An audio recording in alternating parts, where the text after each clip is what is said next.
Not all niches are created equal. The niche that you choose has the power to either launch your publishing business or leave you spinning your wheels for months. In this video, I'm breaking down the best and worst niches to publish in for 2026. I'm ranking these niches into 6 tiers: extremely effective, proven to work, decent, it can work, wouldn't recommend, and waste of time. I'm basing my rankings on 4 key factors: speed to first royalties, market demand, competition level, and how beginner friendly it is. Niche number 1, cozy mystery. First up is cozy mystery. Cozy mysteries have seen real growth post-pandemic. And it makes sense, right? Some people just want comfort reading without the gore. They're looking for escape that doesn't leave them sleeping with one eye open. If you're not sure exactly what cozy mystery is, think Murder, She Wrote. You have a female sleuth solving crimes in a small town, usually in a bakery, an inn, or a bookshop setting. The tone is light, the humor is gentle, and the violence is minimal.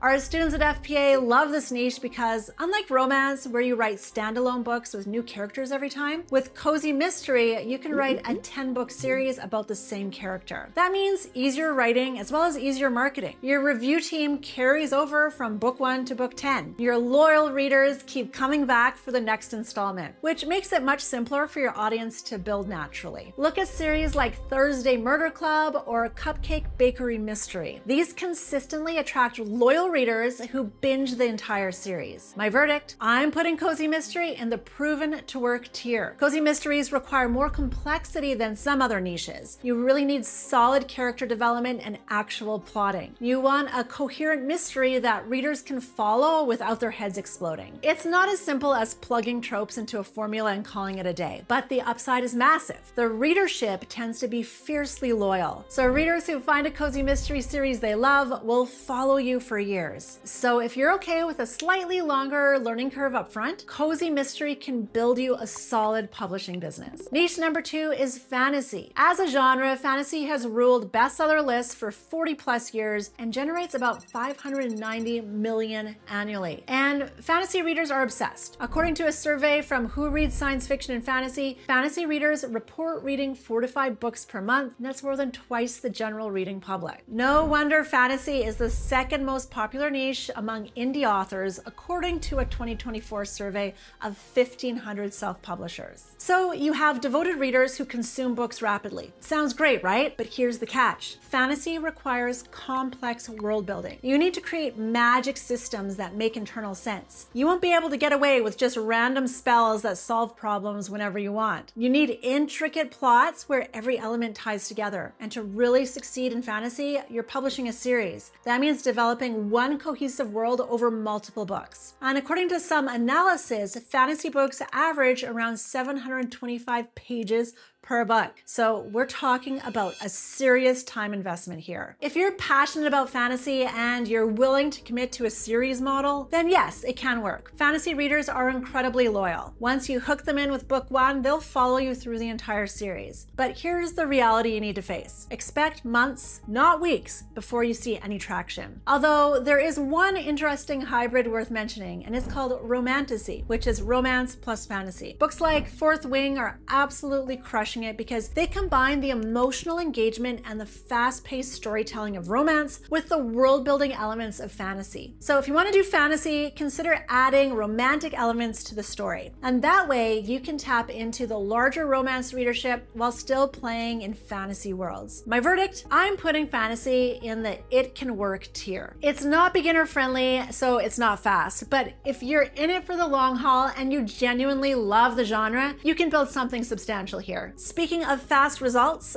what if you need to start earning royalties in the next 30 days, not 6 months from now? Then you need to pay attention to this next niche. Niche number 3, contemporary romance. Romance accounts for nearly 20% of adult fiction sales on Amazon. And when we analyze Amazon's top 100 charts, we consistently find that 50 to 80% of those spots are filled by romance books. As you've seen earlier from the 2024 survey of 1,500 self-published authors that I cited, romance is the most popular genre among indie authors at 22%. And compared to other genres, contemporary romance is the most competitive category on Amazon Kindle. So do all these data points mean that you should avoid contemporary romance? Actually, it's the opposite, because competition means massive reader demand. These books consistently dominate the charts because readers are buying them in huge numbers every single day. At Fiction Profits Academy, contemporary romance is the fastest niche for students to start earning royalties, especially high heat contemporary with sub-niches like Mafia, Billionaire, and sports romance. And there's a specific reason why this works so well. The primary Amazon ebook readers are women aged 35 to 54. According to romance sales statistics, the main romance reading demographic is women aged 18 to 54, with 44% of romance buyers in the 18 to 44 age range. These women are college educated, middle to upper class, and they strongly prefer reading fiction. And get this, according to romance reader statistics, 78.3% of romance readers consume more than one novel per month. Many of them admit to reading one book per night. So if you enter this niche, you're going to be catering to voracious readers who need new content constantly. One thing that makes this beginner friendly is the plots can be straightforward. You don't need to invent elaborate magic systems or build super complex fictional worlds from scratch like you do with fantasy, which means you can publish frequently and build momentum quickly. My verdict, I'm putting contemporary romance solidly into the extremely effective tier. Now, contemporary romance means steamy, explicit content. And if that's not your thing, I have an alternative coming up that gives you all the benefits of romance without the spice. But first, let's talk about a niche that sounds similar to fantasy, but has its own unique challenges. Niche number 4, science fiction. Sci-fi, like fantasy, requires significant world building, technical consistency, and often 700 plus page books. You need well thought out plots where the science makes internal sense. Unless you're totally okay for readers to roast you in the reviews, then you can't say quantum something or other every time you write yourself into a corner. You need complex systems that hold together logically.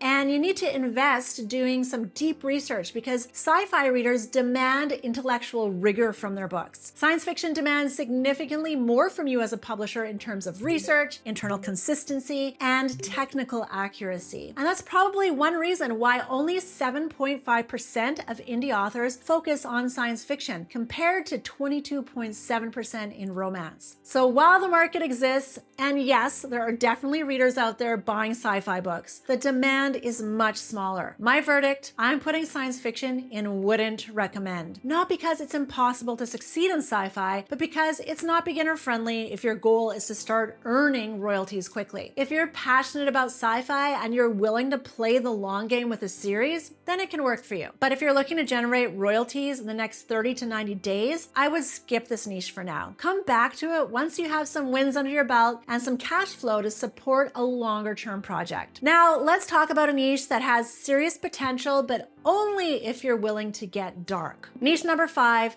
psychological thriller. Mystery and thriller account for 17 to 20% of adult fiction sales in the US. The genre generates $728 million yearly by tapping into readers' love of puzzles, adrenaline, and just one more chapter of compulsion. According to Circana, mystery and thriller sales were up in 2024 and continue holding their position as one of the top-selling genres. Publishers Weekly said that the suspense thriller category saw a 15.9% sales jump in late 2024. Well-written psychological thrillers create what I call the just one more chapter syndrome. Readers literally cannot put the book down because they need to know what happens next. Psychological thrillers work because they focus on the mental and emotional states of the characters. Readers aren't just passive spectators watching events unfold. They get to be inside the character's deteriorating mind, exploring fear, paranoia, obsession, and psychological unraveling with them. The best psychological thrillers use unreliable narrators who make readers question everything, or plot twists that flip the entire story on its head, or mind games between characters that create really delicious tension. Which is why, to succeed in this niche, you need to pay serious attention to your competitors.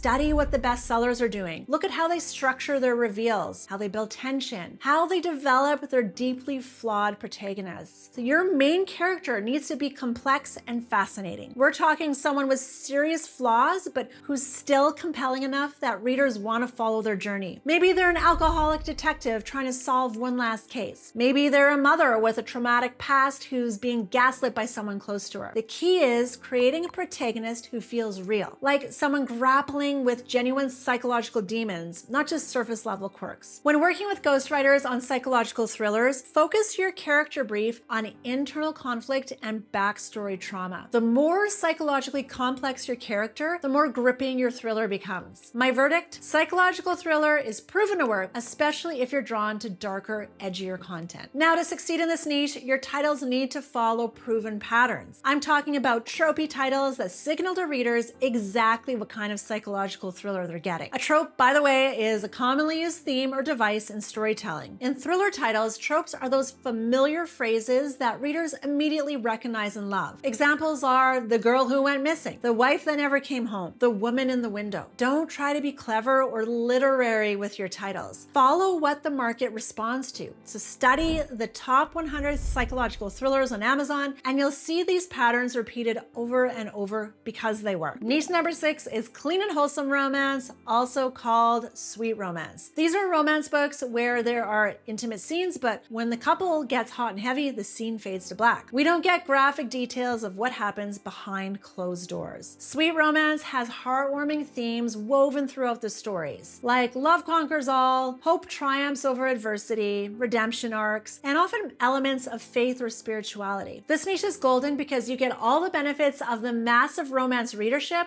without needing to write explicit content. If you remember earlier, I said that romance accounts for 20% of adult fiction sales. But clean romance has significantly broader appeal. According to research on clean romance readers, there's a substantial and underserved market of readers who actively avoid spicy content. This includes older demographics, faith-based readers, and people who simply prefer closed-door romance. Research from Kaylytics shows that sales in the clean romance category have regrown by more than 30% after 2024. My verdict: if you want the massive earning potential of romance without the explicit content, sweet romance is extremely effective. Readers in this niche want comfort, familiarity, and guaranteed feel-good endings. No traumatic plot twists, no dark betrayals, just the reassurance that love will win in the end. That's why it's simpler and easier to work with ghostwriters, because you're not coordinating highly detailed, intimate scenes with specific choreography and explicit language. Your writer briefs can focus purely on emotional connection and romantic tension. If you're looking at this and you're thinking, nah, I want that high heat romance, Carla, well, there are specific sub-niches that perform incredibly well, and one of our top recommendations is niche number 7, Mafia romance. Mafia romance is one of our top recommended sub-niches because of its fast growth. According to Romance Market Analysis for July 2025, Mafia romance is a rising niche with significant potential alongside other trending subgenres. There are specific story elements that Mafia romance readers are actively seeking out and buying repeatedly. Alpha males with dangerous occupations, forbidden love across enemy families, constant physical danger that raises the stakes, fierce loyalty to family and organization, and complex family dynamics that create built-in conflict. Mafia romance readers are drawn to a very specific fantasy: the ruthless, dangerous man who's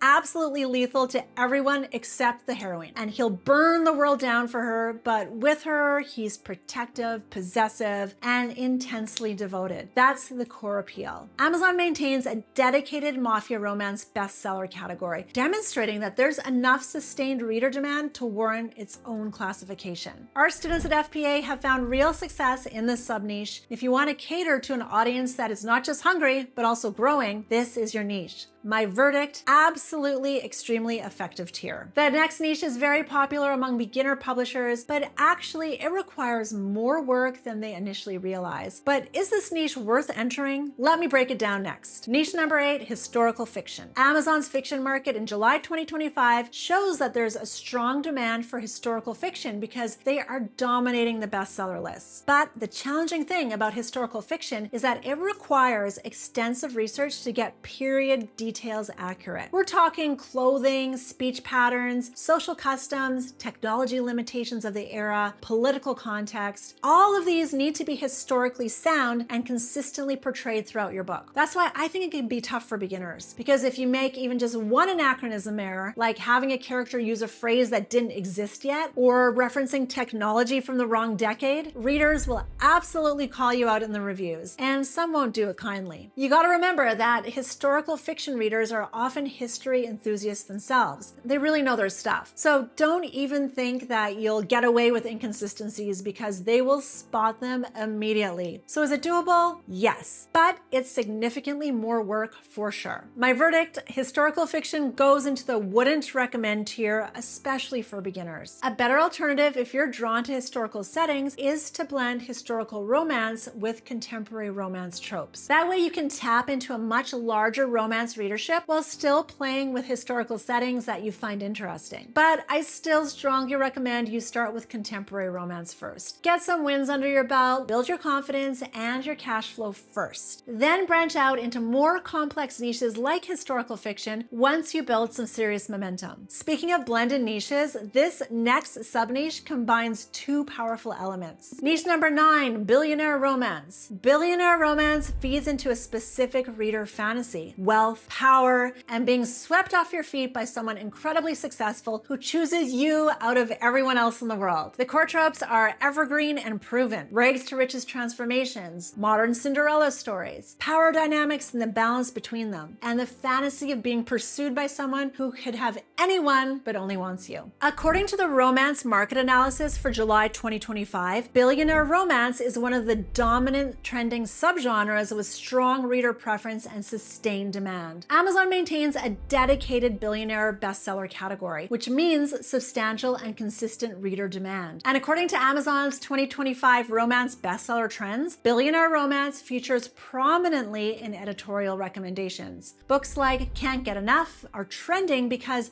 they celebrate successful women who are dealing with real struggles as they try to balance their ambitions with the matters of the heart. The settings are aspirational: penthouse apartments, private jets, exclusive galas, but the emotional core remains the same as any romance: genuine connection, undeniable chemistry, and the journey to love. To succeed in this niche, you just need to understand the tropes that readers expect and deliver on those expectations. Study what's currently ranking in the top 100 billionaire romance books. Look at how authors handle the wealth disparity, how they create conflict beyond money, and how they make the billionaire character compelling rather than just rich. My verdict: billionaire romance is peak extremely effective tier. Now, I need to warn you about one niche that might sound tempting but could actually destroy your business overnight. Niche number 10, erotica. Erotica's primary focus is explicit sexual content rather than romantic relationship development. The tricky thing for erotica KDP publishers is that Amazon's rules are vague and they can change without notice. So they don't publish clear guidelines about what's acceptable. Their content policy basically says that they reserve the right to make judgments about whether content is appropriate and to choose not to offer it. That means you could publish a book today that follows all the rules you understand, and 3 months from now, Amazon could decide it violates their policies and block it. Or worse, they could terminate your entire account. You could be a publisher with 100+ books, years of sales history, and tens of thousands of dollars in royalties, and you could wake up one day to find your account terminated. And if they terminate your account, you lose access to all your royalties. Then Amazon gets to keep all of your royalties. There are countless stories in author forums about erotica writers losing everything overnight. One author lost 106 titles in a single day. These are books that had been selling successfully for over a year. Of course, certain topics are absolutely forbidden and will get you banned instantly. Anything involving minors, non-consensual acts, incest themes, or bestiality. Those are obvious no-go zones. But the problem is that rules get murky fast. The forbidden topics keep expanding. So some authors report getting blocked for using certain keywords in titles or even on covers. Words that were fine last month might trigger account reviews this month. Plus, the enforcement isn't consistent. Different Amazon reviewers apply different standards.